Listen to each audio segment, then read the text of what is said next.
hati-hati sama duk. Bayanganmu tekan ndi-ndi. Iki. Barang tak sarekke nang apa jenenge? Nek kasuri basane apa jenenge? Tilamrum. Aku terus wijik. Aku terus alon-alon jajari para Drupadi. Nggih. Maune tengahe ana gulinge. Oh nggih. Guling tak uncalke wer.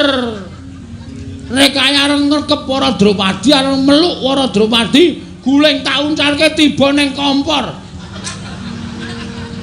Pawon kedaton kobongan geger ngalor ngidul.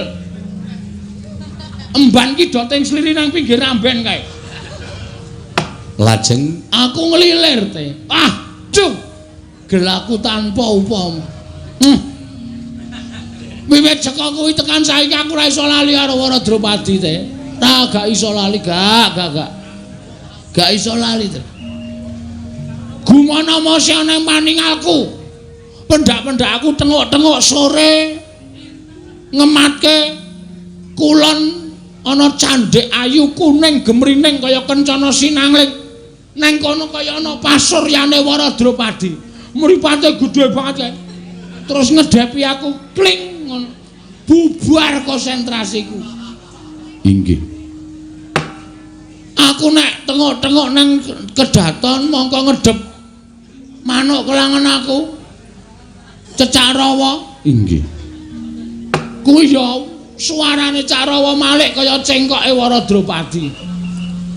Nek aku ndelok korden kena angin kuwi ya kaya jarike para Drupadi sing kena angin. Wis pokoke apa-apa tak sawang kaya para Drupadi. Iki mau nek aku ra eling wis tak kecup kote.